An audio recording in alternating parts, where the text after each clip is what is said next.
I was told I can't get in front of this. So I'm gonna be, it's like a force field. I gotta make sure I stay back. So anyways, I'm bowing now, sorry. Thank you. It's great to be here. It's all right. Wonderful to be here today. I mean, you know, who doesn't want to come to Cape Cod, right? I mean, you know, when I told some people, I said, yeah, I have a performance this weekend in Cape Cod. They were like, oh, that's rough. Yeah, you know, someone's got to do it, right? So, anyways, pleasure to be here. I thank Paul for inviting me. And where did Paul go? He was just there. He is, Paul, for inviting me. And Life Empowering Arts, or Arts Empowering Life. Or it could work both ways, actually, couldn't it? Yeah. So I appreciate this very much. So I'm going to start and play something for you, and then we're going to talk about some music, composing, and why I do it, sort of how I do it, and we'll go from there. Sound good? Yeah. All right. I'm going to take out, I wear hearing aids because I've been doing this for a long time, all percussion.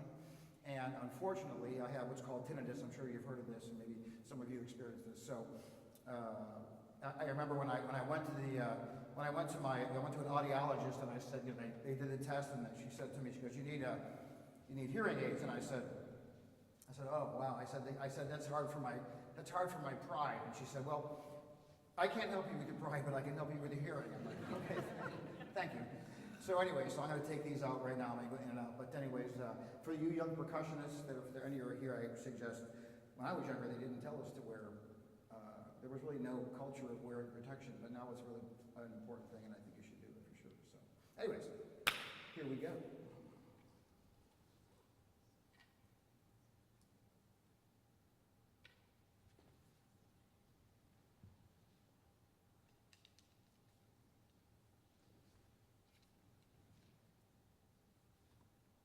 Take my hearing aids off and my wedding ring.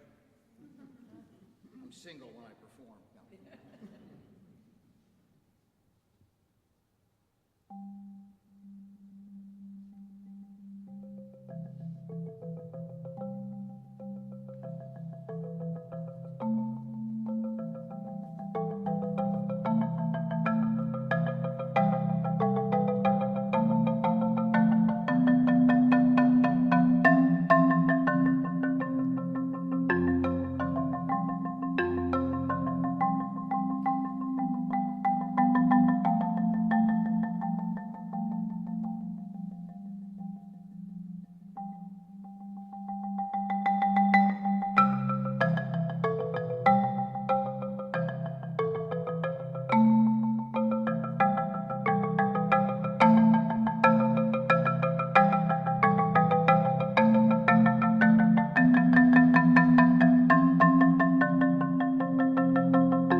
I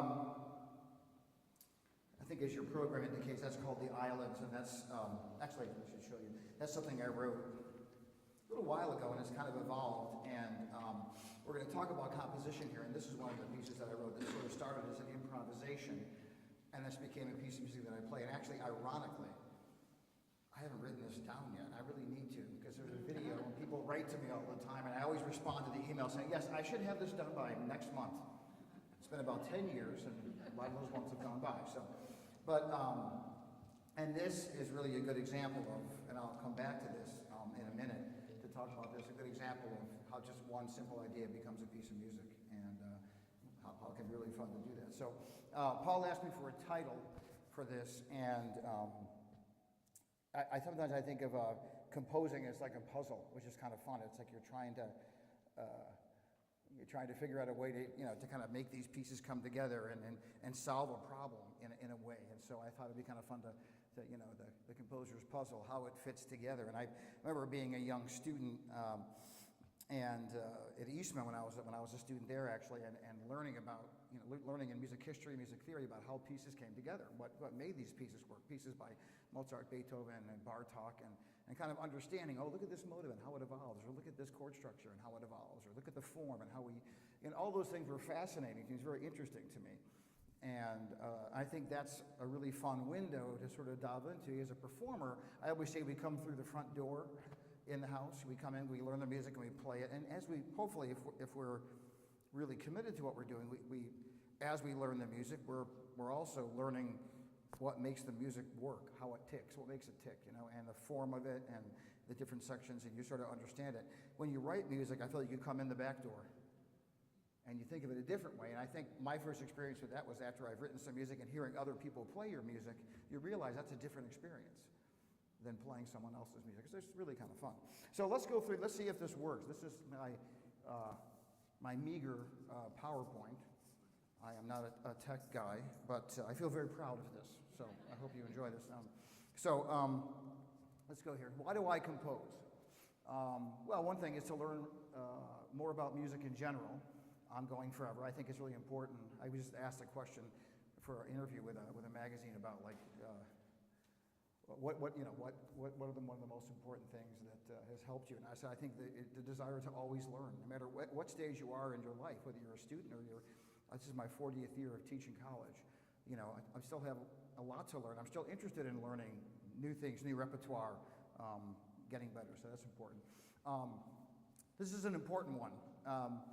And this will, for percussionists that are here, they'll understand this, especially for ones that are from my generation. The lack of repertoire when I was in school as a young percussionist and professional, even as a young professional. This is a baby instrument. Percussions, we're kind of the caboose of the orchestra. We're coming along and we're finally getting some of our own music. We're always like the circus in the back, and finally they're paying attention to us. So when I was, I'll show you here. When I was a student, it was different. I'll get back to that in a minute. See if this can work. Yes, okay. I always looked up to diverse musicians who performed, teach, conducted, and composed. I always really felt inspired by musicians that were doing diverse things, not just performers. Not that I respect people that do a singular thing well, but I was always attracted to those who could do a lot of things. And I really thought that was great. I studied with a guy that was a really famous percussionist named Gordon Stout when I was younger, and he was a wonderful keyboard player, percussionist, and composed a lot of important music, and that was an important paradigm for me. Desire to have my own voice. It's kind of fun to write music, and that really says a lot about you. It's one thing to perform and put yourself up there and play for people. It's another thing when you're playing your own music. It's like another part of who you are. It's like you're really kind of opening yourself up in a different way, but also creating a way for people to know you better, which is also nice. Intimate nature and experience of performing your own music can be, it's funny, people always say, oh, it's your piece, it must be easy. It's like, I wish that was the case always. But to make a lasting contribution, music that is useful. So when I started writing music back in the mid-'80s, I did it because I wanted something to play and I wanted to have fun writing, and I never thought or considered the fact that any of this music would still be being played today, and that it would actually have an impact or be considered music that was useful.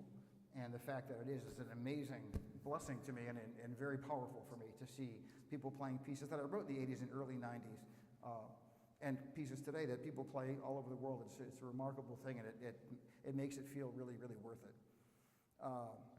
And I enjoy the process, very cathartic. I mean, during COVID, it was great because it wasn't great, but one of the things about COVID that was a silver lining is that I had time to sit down and I could use that time and that energy that I couldn't use with my students and all the trips that were canceled for many of us and performances and things. And I used it to write music, and it was very cathartic and kind of a healing process for me. So that's that. So let's move on here. So I said to you that there wasn't a lot of music written when I graduated from Eastman. So I graduated from Eastman, and this is, I know I look like I'm 27, but I'm really not, I graduated from Eastman with my bachelor's degree in 1984, and then I did my master's in 1 year, actually, because I had gone there. I did a year in the summer, and I graduated with that in 85. Mostly because I wanted to get married, which I did, and I still am, so there you go. So we go back to the 20th century, and this is not like a perfect list of everything. There's pieces that I'm sure I'm missing. This is a lot of pieces that were written at the time, so this is pretty thorough. So between this decade here, you had Musser Etudes and Paul Creston's Concertino for Marimba. Musser was a very famous marimbist, percussionist. Am I getting too close to this? I'm hearing a little hum. Okay, it's all right. Just yell at me or throw something, okay? And he wrote these little etudes that are still played today, and actually not easy, tricky pieces that are very useful pedagogically for us.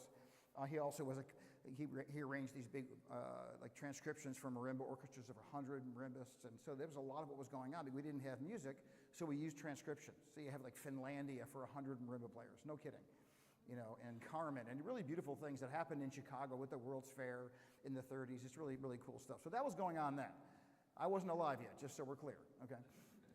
1950s, we have these pieces are the pieces that sort of came out of that period. Keiko Abe, one of the most important figures, performers, composers really, in our idiom, Japanese marimbas, her piece Frogs, which is still played today, short little cute piece, is used a lot, and these are some other pieces. The Fischinger Suite's a beautiful piece that does some really cool things on the instrument that there's a great recording of Lee Howard Stevens did of that piece recently that I think is really worthwhile listening to. It's a really great piece from the 50s. Kirka Concerto, which was a great piece, premiered by a very famous marimbist, Vida Chenoweth, who was a virtuoso at the time, and she played that piece for Robert Kirka. And then Sarmiento's Mexican marimba piece, that was a fantastic piece that has also had a lot. I think actually Vida also has a recording of that, if I'm not mistaken. 1960s. Now we get into it. So this is when I was born in '62. So and these are some of the famous pieces that came from that era, that decade. These are Japanese pieces that are in some ways considered, I think, kind of our first really true art pieces for marimba, and the percussionists that are out there may recognize these pieces. They're really very interesting pieces. They were all written for Keiko Abe, who I mentioned earlier. So that came from that decade. Okay, then we go to the 70s. Boom. I love that this is working. I feel so satisfied. And it gets more, okay? And you can see. So the colors are, when I go, you see like the blue, the Smith piece up there. That means it was written after I graduated. So when I say that, it was started in '75 and finished in '94. It's a lot of pieces he wrote. So it was finished after I graduated in '85. The white pieces were all written. And I played a lot of those pieces when I was in school. You see the Gordon Stout pieces here, very important pieces. John Serry's pieces are written for Lee Howard Stevens. The 1982 date is, I think, when it was premiered, not written, actually. The Maslanka, David Maslanka is a very famous composer. Wrote a lot of band music and wrote some important pieces for us. That is a piece that's still played, and of course, Keiko's pieces. And then 1980, now watch what happens. Whoa. Boom. Wow. Man, the garden's growing, right? There it goes, right? So now everything in white was written before I graduated, and everything in the blue was written after I graduated. So during that time, then we get to the 90s, and it gets even more. And a lot of important pieces are written during this time period. Composers like Jacob Druckmann wrote a piece. He's a Pulitzer Prize-winning composer. Taught at Yale, wrote a piece for us. I think, what else? I'm looking at it on here. Roger Reynolds is a very important composer, wrote a piece, Autumn Island, for us, under Peter Klatzow's piece at the top there. I mean, these are all interesting. All these pieces have a place. Some are more significant than others. I'm sure Andrew Thomas's piece at the bottom is played a lot still, the Merlin piece. So there you have some of those. And so for me, when I got out of school, there wasn't a lot to play. So I thought, maybe I should write some music, because I had seen others do that. And so I did. And I wrote that October Night piece that you see there my first year out of school. And then later, this piece. So that piece, how do I come up with ideas? So October Night, let's go. Do we take one more? Improvisation. So let's talk about the one I just played, even though it's not up there, the Islands. I got into my studio on a Monday morning after I took a trip to a place called the Thousand Islands, which is up in northern New York State, right on the St. Lawrence River. Great place. Used to go there a lot when I was a kid, and went up there and I realized what a sanctuary it was for me as I visited it later as an adult. And I came back and I was getting ready for a concert, and I started noodling around, and I came up with this idea, That's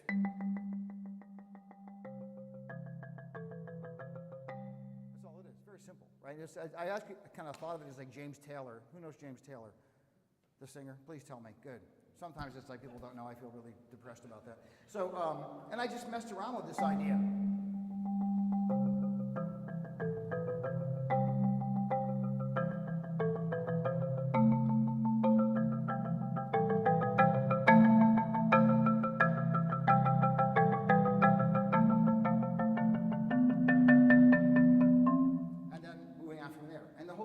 Based on that. Even the middle section, we kind of, same note, and we change the minor. Then we get to the end, down here. Like, that comes back in. So, one idea ties through the whole thing. That's where the piece goes. The end of that piece was another piece, that little kind of pretty chorale at the end is another piece I sort of tagged down there that I wrote for a wedding at some point. And they're still married too, just so you know. So. And then I wrote, so October Night, sorry, I'm getting ahead of myself. So October Night was a piece I wrote, my first kind of solo piece for marimba. And I started writing it because I was messing around with learning how to do these independent rolls, which are these rolls we do in one hand, which at the time, which now students don't, it's no big deal, but at the time, it seemed like a hard thing to do for me, and a lot of us weren't doing them. So I was messing around with some exercises, and I was kind of just dancing around, and it just alternating around the marimba, and I came up with this idea of just going, this polytonal idea of going back and forth between C major and B flat.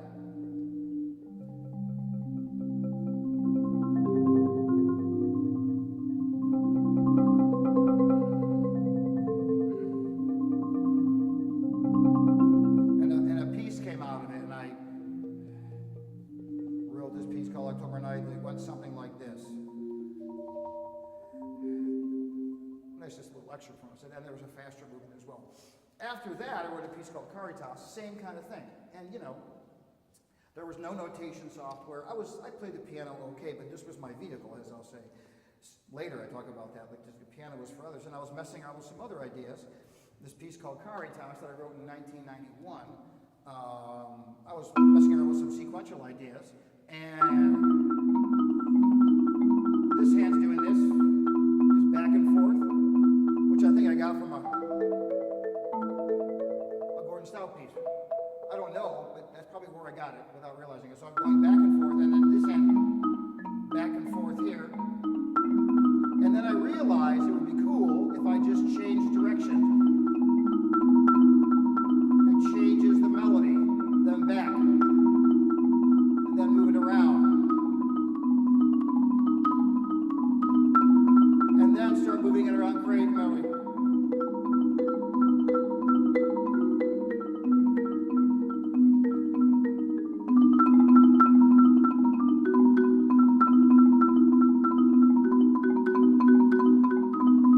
And then change chord.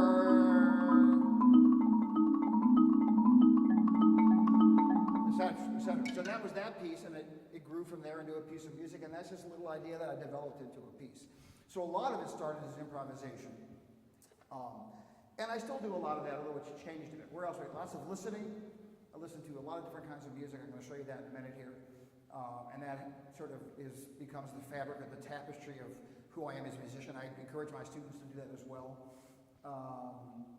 Many composers from different genres of music, so like you see classical, jazz, pop, folk, you know, I grew up in a household, my dad was a band director, my mother was a clarinetist, and I was a kid, I remember listening to, my mother would have on everything from like Aaron Copland, Lincoln Portrait, to like Karen Carpenter, you know, I mean like, you know, my dad was listening to like the group Chicago or Blood, Sweat and Tears from the 60s and early 70s, and also like Thad Jones and Mel Lewis, all that kind of stuff, and also with the Eastman Wind Ensemble, which was like his, because he was a band director, that was to him, I was like, wow, so we used to listen to those recordings, and so on. So I had all that going on, and so I think I just carry that over. And my tools, like I mentioned, are the marimba, the vibes, the drums. So when I'm writing music, I have a studio at my house with a marimba and a vibraphone. I have a drum set. I have other instruments. I have some hand drums and things. And so I'll use those instruments to help me at times when I'm scoring pieces and coming up with ideas, just like a pianist would use a piano. And what else? This is just something I think is important. I strive to write honest music, meaning, you know, sometimes you think, well, maybe my music isn't important, and it's not for us to decide that. And importance is a very subjective thing, anyways. And I think you can get caught up in the idea of I need to write something that's more important. I need to think about writing differently, or you know, changing the way I think about what I'm doing. I need to write atonal music, or I need to write pitch sets, or I need to, you know. And I think what's really important is you need to write who you are and write music that resonates with you. And also, you need music. I think needs to have a relation to the world around us and connect at it with some level. What does that mean? It means, you know, if you listen to one of my pieces, or any piece of music for that matter, whether it be something that's very contemporary or something that's more, you know, a piece of pop music, we have a big broad spectrum there. I think music connects to people because there's something in it that they connect to. And sometimes they don't even know what it is, but it's there. It could be some rhythmic entities, it could be some of the sonorities of the piece. But I think that's really, really important. If we get outside, if we're not somehow experiencing the world, listening to the music around us, listening to people around us, that needs to be part of what we write, how we write. I think it's super important because then it actually reaches people. It actually connects to them, and it's more powerful that way for everyone. All right, how do I develop ideas? You don't need a lot of ideas. Just one can be the seed for a composition. For example, maybe you'll recognize this. Let me hang on a second before you plug that in. So we have, maybe we know that, right? It's a taste. Yeah? Wow. Beethoven, baby, right? One idea. Listen to this. Here it is.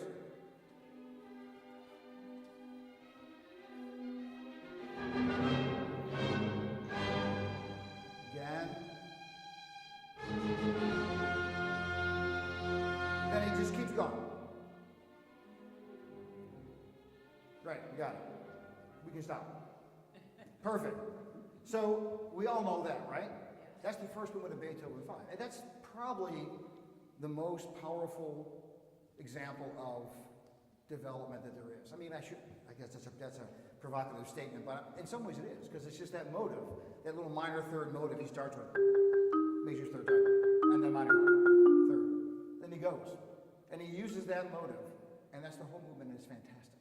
It's like he takes that and goes all these different things. Just like when you're a kid, I remember having like a thing of blocks, and building all these different things with that little canister of blocks, and always asking for more blocks. Can we get another one? No. So it's like, you know. But it was cool because it made you have to like be creative with a smaller group of variables, right? And I think that's kind of what's important about composing any kind of ideas.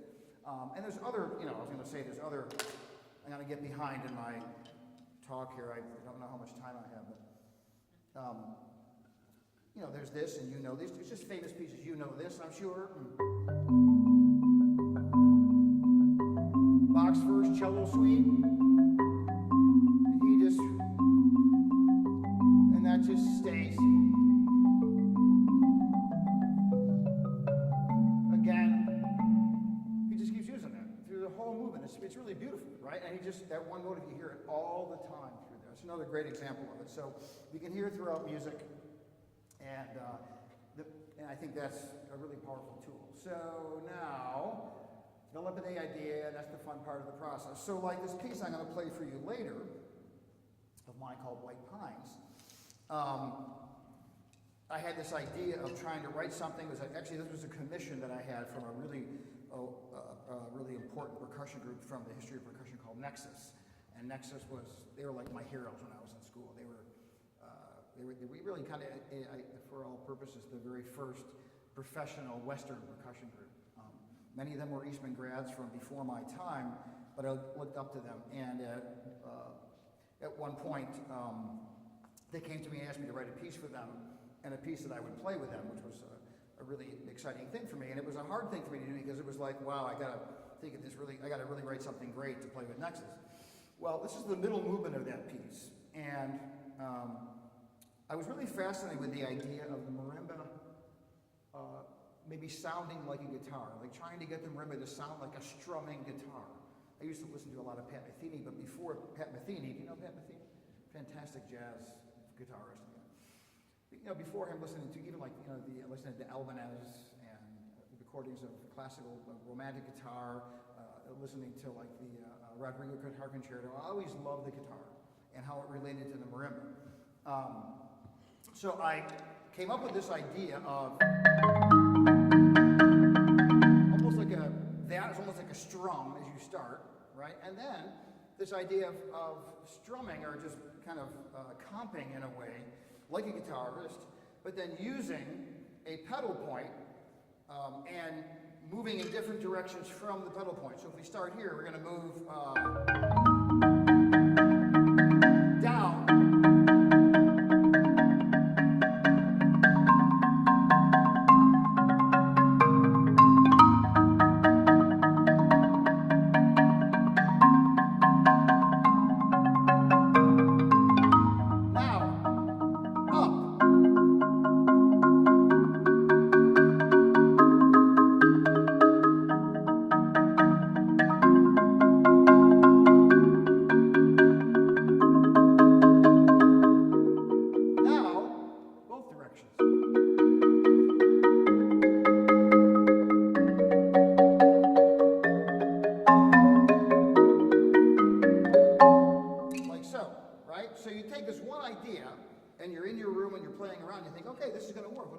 Let's try this. All right, what do we do next? Let's try this.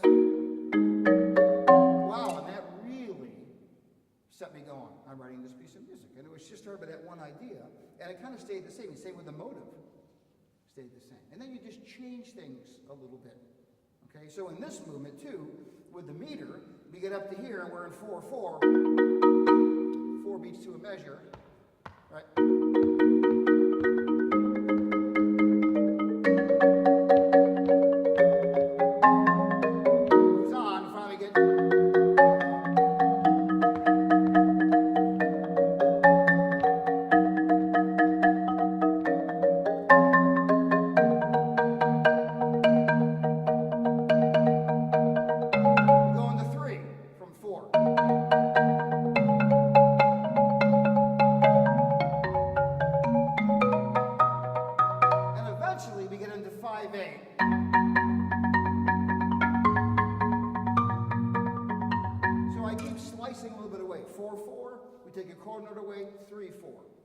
Same essential rhythmic idea, take an eighth note away, 5/8, which is also kind of a fun. You take this idea and you use that idea and develop that idea.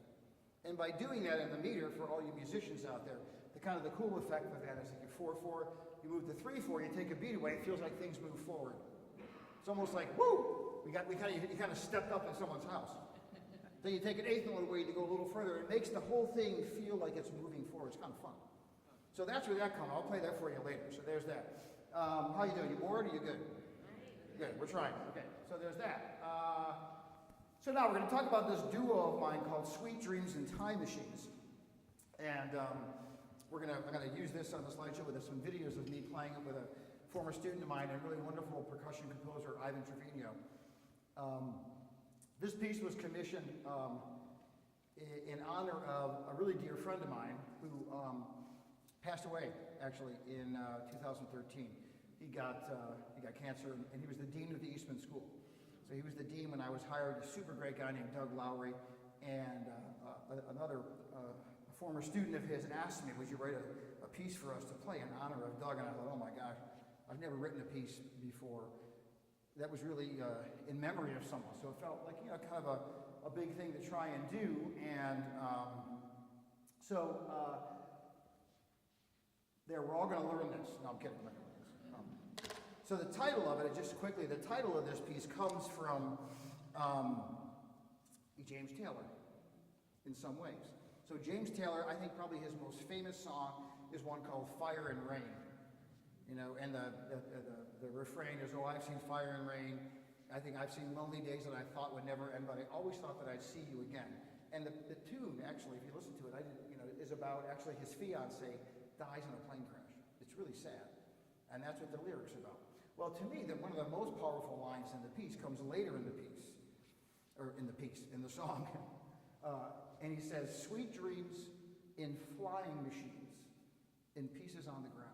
Just, wow, it's really great. And it's a beautiful tune, and I don't want to sing it because I'll ruin it for you forever, but it's a great tune. So I was thinking about that line, and I was thinking about sweet dreams, and I had been thinking about how our memories of people sometimes can be so real, or of moments. I was thinking about that when my kids were young, and I was watching videos, and it was like 20 years ago, but I feel like I could almost step back into the moment and be there, but you're not, but you can almost remember it like it's happening. It's almost there, and those are what our time machines are. Our time machines, there's not really time machines unless there's something happening that I don't know about. Maybe there are time machines, but our time machines are our memories, and then the sweet dreams are, sweet dreams to those who are no longer with us. So that's where the title comes from. So I'm sitting around thinking about ideas for this piece, and I came upon this really great Armenian pianist, Tigran Hamasyan. You ever hear of Tigran Hamasyan? Fantastic. Talented guy. Actually just wrote a really great percussion quartet for Third Coast Percussion that I heard this summer for their, I think it's their 25th anniversary or something. Anyways, a really cool piece. So he's a really great jazz pianist and composer. And so I was on my treadmill and I was listening. I was doing some surfing, and then I came across this tune on YouTube, and it inspired me. So can we crank up Tigran for a second here? This is called A Crane Came from Van.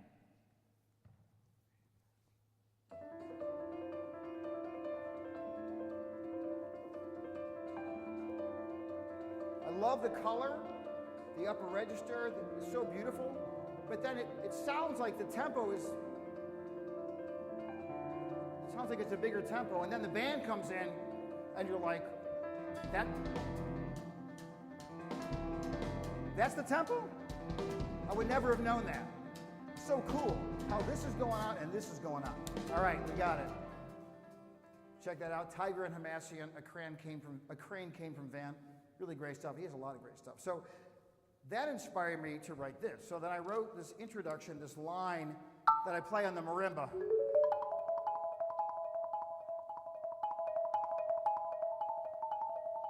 You just start the piece. And I move around. And that starts the piece. So let me ask you a question. If you were to hear this, where's the beat? Want to clap and show me? Right, you're thinking. Or maybe they're right. It could be here. The beat's here. Wow. Right, so what I do is I start the piece with just me playing that line this way. And you hear that. And the second phrase, which I don't have up there, I bring in the other player with a crotale, and I'm going to sing here for you for a short time. Don't be disturbed, okay? So,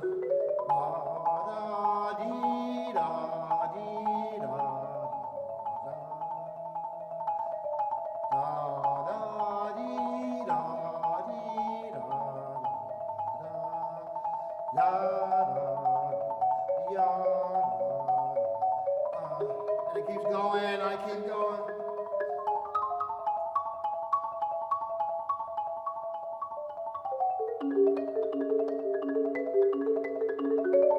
It goes on. So I play for a while, and that crotale part, that little bell part comes in, and it really changes your perception, which is kind of fun. Because you hear the introduction, you hear the meter, and it sounds like one thing.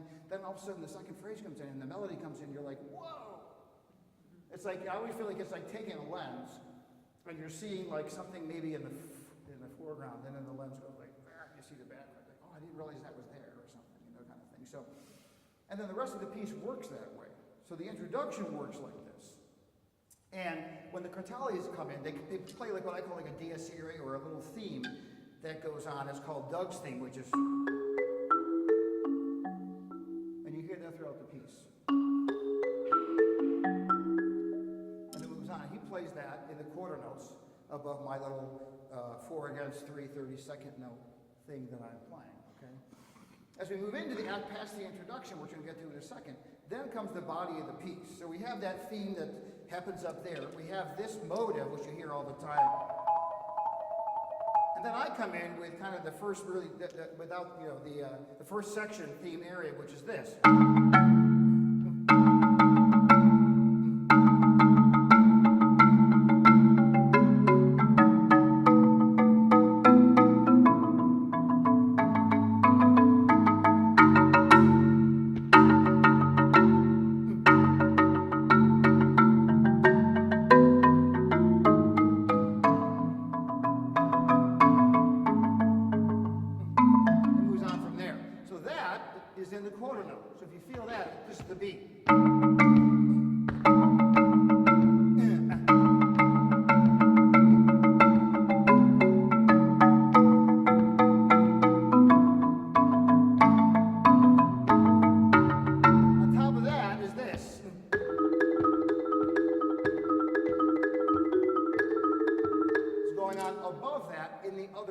So now we take those two ideas, that idea for the intro, which was kind of pretty, and then we kind of make it a driving motive that goes on top of that.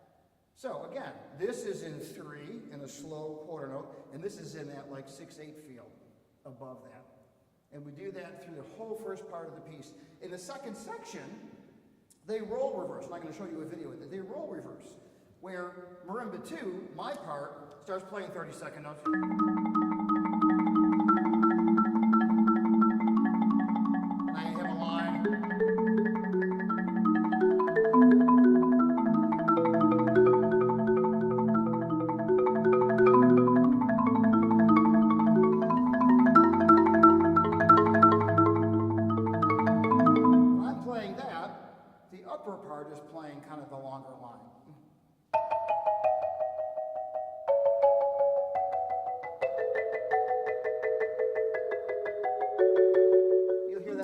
So we kind of roll reverse.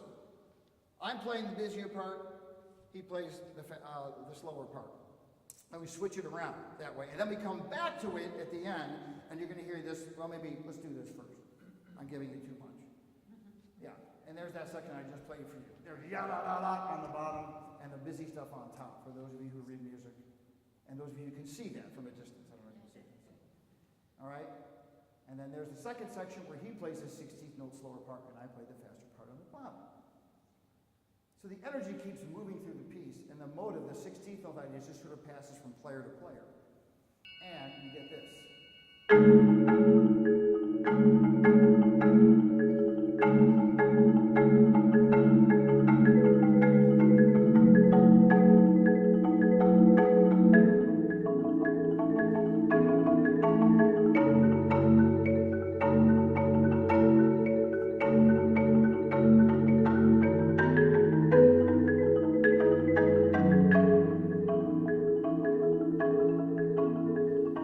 Second section now.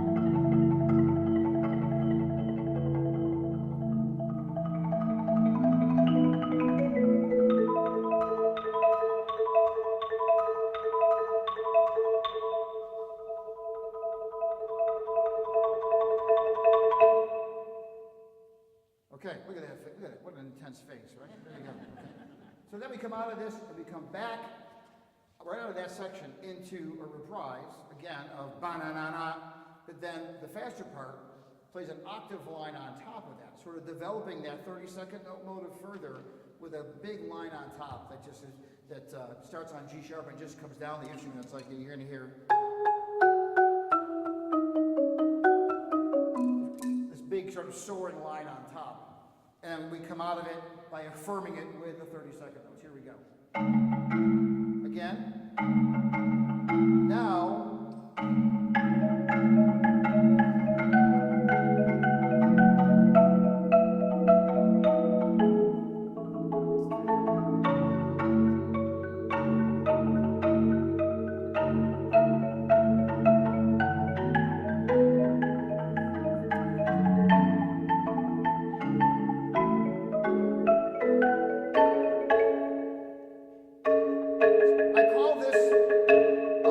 affirming the motive in the cadence.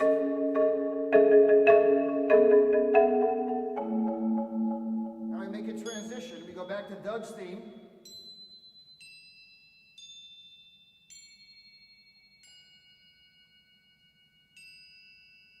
We transition out.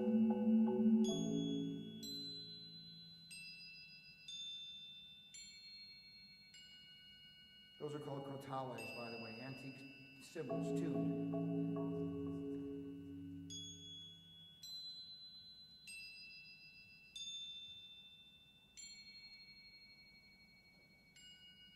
Right, there you go. And then we change. And by the way, that venue, that's my house. No, I'm kidding. That's, that venue is the Eastman Theater at Eastman School of Music. It's a really cool venue. We got really fortunate to be able to do. And actually, this video, true story, Ivan was supposed to come in the day before to rehearse with me. We had played it before. We haven't played it once. Let's come in the day before, we'll rehearse, put some pieces together. We did a bunch of videos. We did a couple. He was supposed to come in the day before. He calls me about a week before. He says, I forgot. I promised my wife I'd take her to Hamilton, and I have tickets the night before. Okay. So he flew in that morning. No joke. And basically, we didn't rehearse. We just did the video. So it would have been better. I'm sorry. I apologize. It's his fault, not mine. Okay. So let me get to the middle section of this piece. And this is what I call a chorale without a roll. Because there's, you know, on the marimba, you heard me play kind of a chorale earlier today.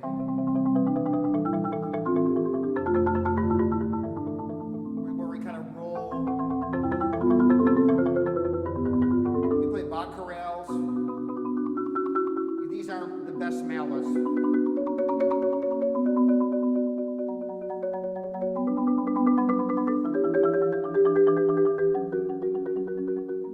So, you know, I would use a softer mallet to play that normally.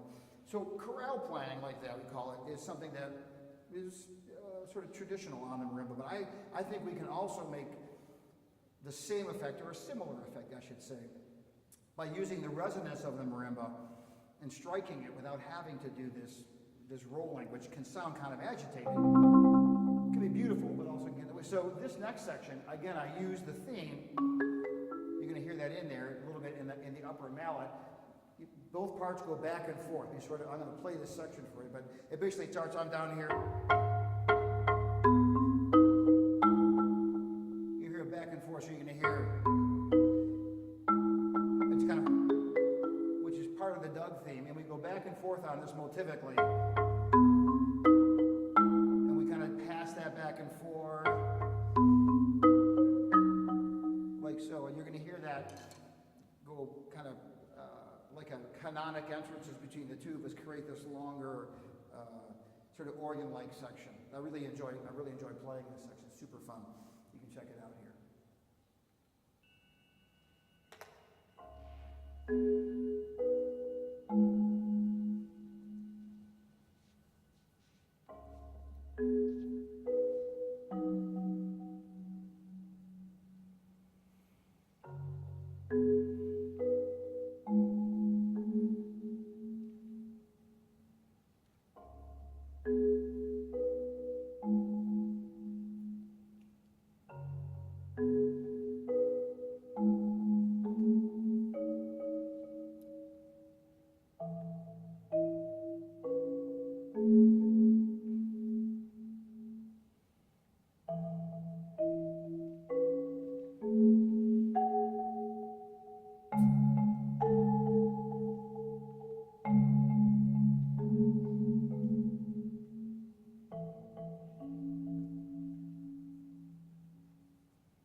sort of your slow middle section of the piece. And you can kind of hear that in the top part, on top of that, in there, and they're sort of embedded in there as well. So this next section then, when you come out, I call this kind of like the retransition. And sometimes what I like to do is throw a different meter in, so there's a different feel to what we've been doing. So in here, what I do is, again, I use this.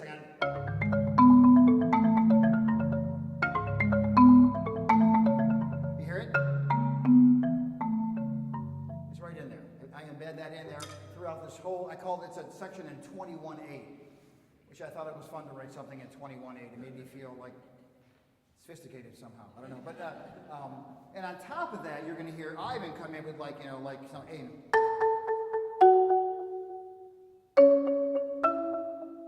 These dotted eighth notes, which are antagonistic on top of that, very much like the 2 meters at the beginning. And again, those notes that he plays, those things that he's playing like this, are also kind of like sort of a development or a reflection on that idea, or the idea of playing. Again, very similar. So you have different ways of using motivic threads, both through pitch, harmony, and even like rhythmic values or rhythmic styles, I guess you would say. So this is a little bit of the transitional section. There's more of it. Again, you'll be asked to play this after the session today. Okay. There you go.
We come back and we transition back to the last part of the piece.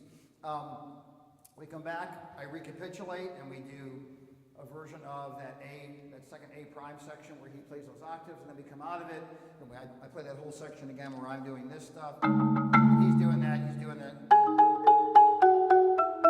on top. And when you come out of it, and then we cadence, again, by what I call, this is what a composer friend of mine talks about, affirming your ideas, or really finishing your ideas. So when we come out of the, I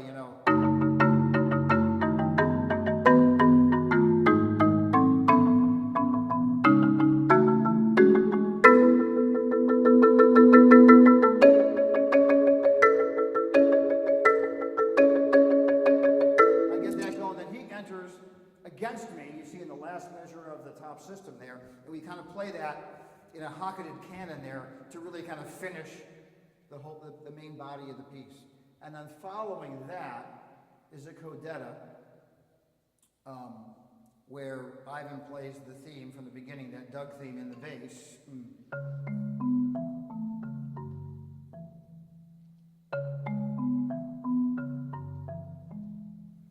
And I come in with what I call a descant melody on top, which is kind of choir-like, actually, like a descant line. So I'm going to show you this. I know I'm getting late here. People probably have dinner plans, so I'm trying to move. So here's the last part of the piece.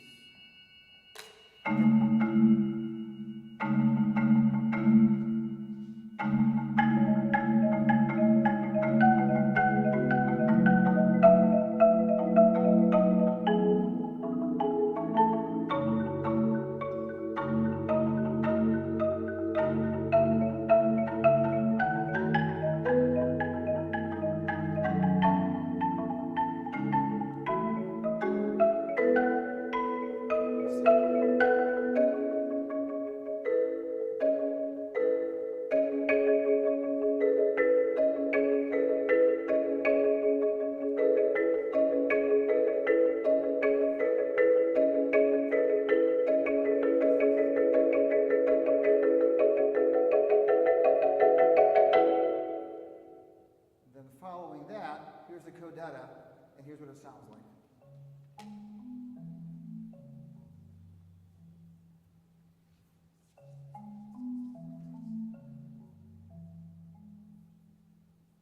Hand it over to Ivan.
So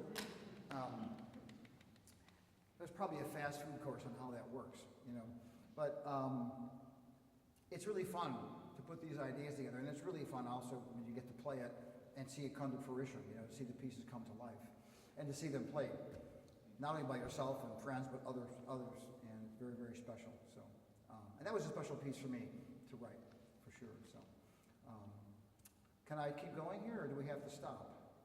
We're good? Okay. Another hour and a half, okay? Or is that too much? Okay. So I thought what I would do is, I know you probably want to ask me some questions, like where I got this nice shirt or things like that, right? Understandable, but what I thought I would do is play something else for you right now. I kind of teased it earlier, and then we can talk and go from there, okay?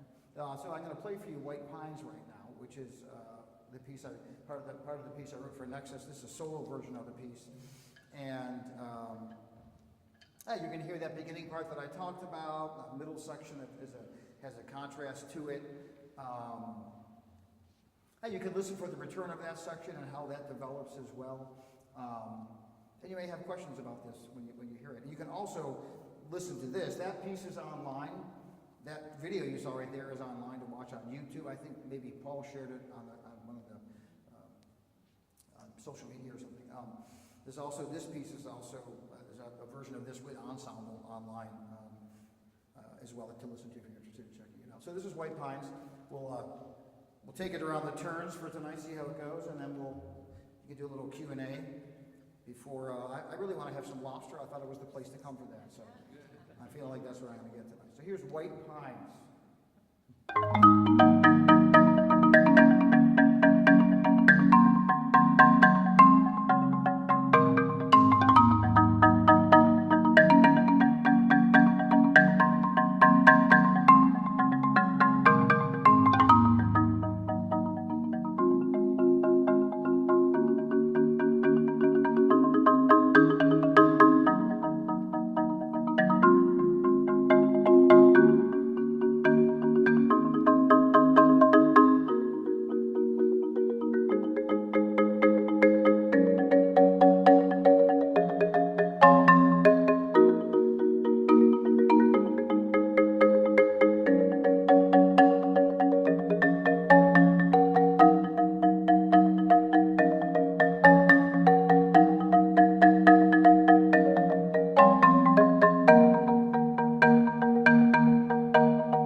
If anybody has questions for Michael, if you could just step to that mic so our live stream folks could hear you.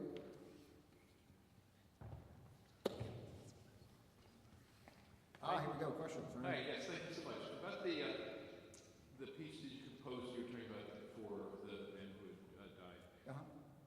Those themes you were talking about, did they remind you of him in some way, or this is a piece he would love, these are cool No, things? I don't think they were like programmatic in that way where I was like thinking of him in particular and writing a theme, you know, although he was a guy that had, I was sad that he passed because he was a great guy and you know, it happened tragically too soon.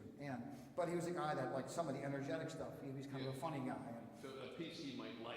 I think he would like it a lot. Oh, for sure. Or it does like it. Yeah, definitely. He would appreciate it, and you know, so. And how did you decide to have one marimba, or two, in that case, with two marimbas? How did you make that decision? Well, actually, that was the commission. So they asked me to write for two marimbas. Then I added the crotales to that on my own choice, and they agreed to that. So I was paid for two marimbas. So. Thank you. Sure. Other questions? Do you ever think about Steve Reich or Philip Glass? Yeah, sure. Yeah, can you hear some of that in there? Might be the way things, they're ostinatos with differences. Sure, absolutely, yeah, definitely, no question, and great composers, you know, and important for us too as percussionists. So. We got another guy coming up now. And that piece that you just played was memorized. This here? Yeah. Yes. Well, we do that a lot, so it's not for us. That's normal to memorize this music. Oh. It is. Yeah. I see the two cranks on the sides. I assume those are dampers. How do those? No. Not dampers. That raises it and lowers it. Oh, I see. Do you have dampers for the set? There's no dampers, but these are resonators, and in the resonators there's plugs, and those tuning they affect the tuning of the marimba. Do you color by varying the strike point of Yeah. the bars? Yeah, that's a great question. Yeah, because I can take, if I use, let's see, we have a mallet here that I can use for this. Let's use something like, these are a little harder, but you can notice that if I change where I play on the mallet, change the sound of the mallet, and then,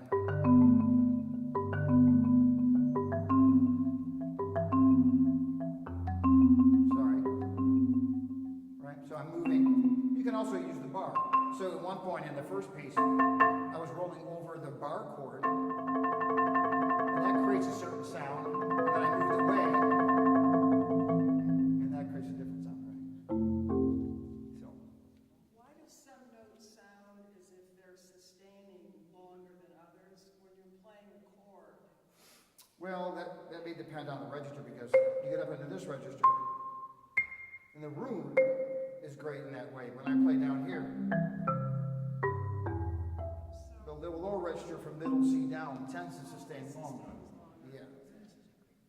And when you're playing from a composition written down, either yours or someone else's, how common is it to digress into improvisation?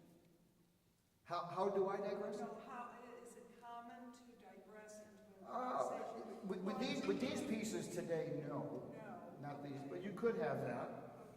But the pieces I write generally don't have an improvisatory section in them. I was thinking Mozart piano concertos. Sure.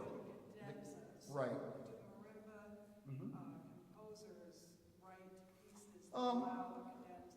I don't know of any marimba concertos that have improvisatory cadenza options. I do know percussion concertos that do. I've played several myself that have cadenzas where you actually improvise the cadenza. They don't even write down anything. And there's a big X, and they say improvise. And that's fun. Yeah, and I've done that many times. It's super fun. But mostly on drums and percussion stuff, not so much on a keyboard instrument. In the same way. No. If I could ask one more. Yeah, go ahead. So the time signature. I'm being paid by the question, so the more the better. Yeah. I was looking at the composition for Sweet Dreams and the time signature of 21/8. Yeah. And so it looked as if it was written out as 7 triplets, but it didn't sound as if you it's like as a dotted quarter note gets the beat, right? So you're getting. So it sounds like 7 beats. 1, 2, 3, 4, 5, 6, 7, right? So 1, 2, 3, 4. Make sense? You hearing that in there? So it's basically like if you have 12/8, it's kind of confusing. But 12/8 is actually mainly thought of as 4 beats in the measure, right? But they're divided, each beat's divided by 3. So it's 4 times 3 is 12. So, but that's. What were the numbers below each of the 21 notes? Oh, those were stickings maybe. 3, 4, but then 1, 2. Yeah, those were, let's see, let's go back, if I can go backwards.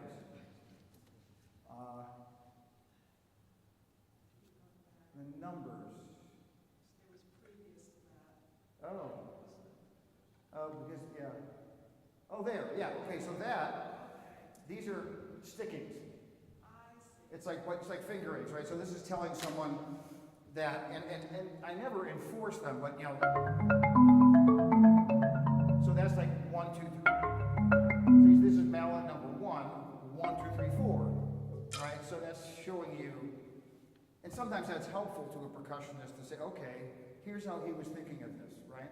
Just like you'll see a lot of bowings, same kind of thing, right? Yeah, good question. Wow, you noticed a lot of things. I gotta make sure I'm on my game. Paying attention, yeah. It's like, oh, thank you. I'm glad you liked it. That's great. Oh, here we go. Hey, Hi, it's thank my you host. very much. Thank you very much for coming. My pleasure. Andrew, get closer to the mic. Thank you very much for coming. The last piece, White Pines, I found it very, very intriguing. Now, I'm a visual person, so I'm picturing a white pine forest. Yeah. And the way you started, I could feel the sap coming down from the trees, you know. I could feel and hear the wind rustling. But what lost me is towards the end over there where I couldn't get a mental picture. I was wondering whether it's even fair to get mental pictures from the music. It's fair. I mean, I think the title gives you a picture. The title, actually, I wrote the piece and finished the piece in the winter. And I live up in the woods. I live kind of near Lake Ontario, and I have a house in the woods. It's really nice. And we have a lot of really big, tall pine trees. And in the winter, I'm sure it looks like here, at a certain point, it snows and it's really cold. At night, all the snow and everything sticks to the trees. So they're incredibly beautiful glowing with the moonlight, and they're all white from that glowing. And they're so big that there's a lot of power, kind of a powerful sight in a way, majestically powerful. So that's where the title comes from looking at those like that. Now, I don't know that, I could have called the piece Groovin' Down Highway 490 or something too, I guess, right? You know, it would have made you think differently. But I wrote it that time of year, and so I decided to title it that based on what I was looking at when I was coming up with the ideas, you know. So, but yeah, I think any imagery that I think the imagery that whatever in the art of any kind of music, if it creates an imagery for you, is always valid. I think for the person listening, because the receiver, their perception of what they're hearing is absolutely important. You know. Thank you. Yeah, thank you. And thanks for hosting me. You're very welcome. Other questions? Anyone? I have one question. Ah, here we go. All right. You talked earlier about when you're composing the piece that you have these themes and your variations on those themes. And I was just curious if I play drums, I play percussion, and it's such a textured instrument that have you ever composed within like texture, like you know what you have in front of you and you're like, I want to build or I want to compose a piece basically on like what I have in front of me, instead of like, I don't know how to say it, but I was like picturing one of the pieces that you were playing, it sounded like when you write a book and it's very character based, you know, and that's what it started sounding like. Have you ever done that kind of? I guess I don't quite understand the question. If I based it on. So, like if you writing the piece, you said you're doing it on like the variations on your themes. Okay. Have you ever written it based on, like, I know that the marimba has these sounds, and then you've categorized, like, each section as, I want to create this sound, and I want to create based on this sound. sounds. Yeah, More. that's what I mean. Okay, yeah. Sure, I think there's other movements of pieces that I've written that are more sound-oriented. Yeah. And so the ideas of the piece come from sounds more than like motivic. Is that what you mean? Yeah, because it sounded Yeah. like, Although that's not necessarily so much of my, yeah. probably my instincts aren't that way. Although, Yeah. when I'm writing for more than one instrument, especially the sounds are very important. But I haven't written a piece that's like, okay, this is based on sounds. And each section, the sounds are what makes the piece kind of come together. It's Yeah. interesting. The other composers have done so, and very successfully. Yeah. So that's 'Cause, like, something. the guitar made me think of that all of a sudden. I was like, I wonder if he sometimes, like, I wonder if you sometimes did stuff like that too. I don't know. I just was Yeah, really well, I mean, curious. it's like I said, that's something that other composers do and do very well. And they think about, John Cage has done that in the past. And, you have other composers that write pieces that are sound-oriented. Yeah. And some pieces even written were using timing devices where you play this sound for a certain amount of time and then you move to these sounds. Which is, Morton Feldman's another composer. Same kind of thing. So, yeah. Cool. I'm not quite as sophisticated as them, though. So, it's true. Yeah. So. Thank you. Thank you, yeah. The structural discipline is really impressive to me. If you hadn't had conservatory training and understood structure, development, harmony with this, you would be a completely different composer. Probably. I mean, I think a lot of pop musicians write very much in like a song form, which is not that different from an ABA form, but it's not as developed. Does that make sense? Like, someone once asked, what's the difference between pop music and classical music or art music? And I guess one of the things you could say is that pop music isn't as developed. Like the outlet section of the song and then the refrain and the section comes back.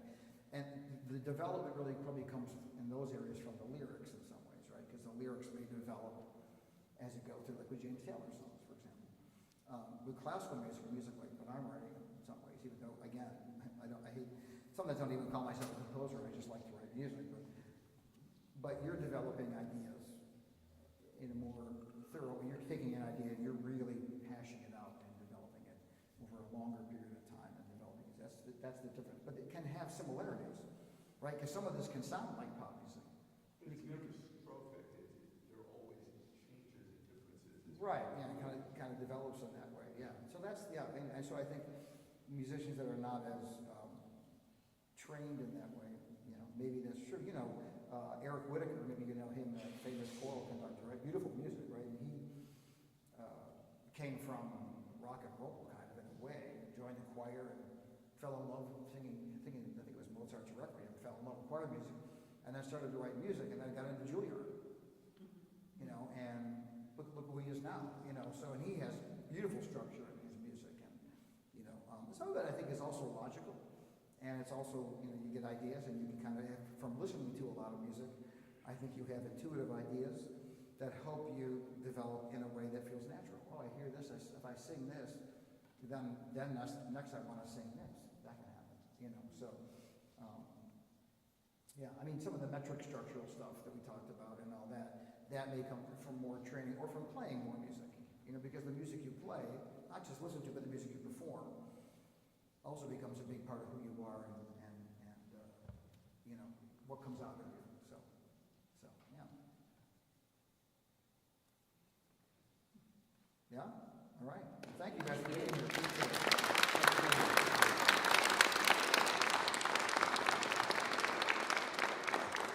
It's great. I wanted to tell you that I wasn't going to tell you this at the beginning of Paul knows this, that yesterday was a big day for me.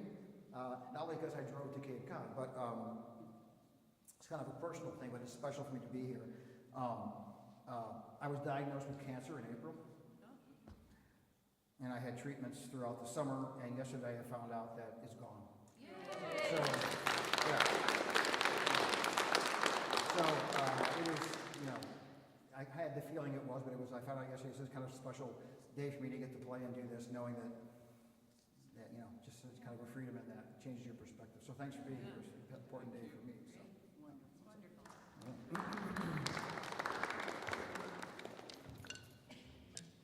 All right, if you want to help pack this up, you're Yeah. welcome. And come back, there's another talk next Saturday. We have a fabulous artist, Della Roscoe. Please come for that. That's going to be fabulous. The weekend after that is a chamber music concert. And there's lots of things coming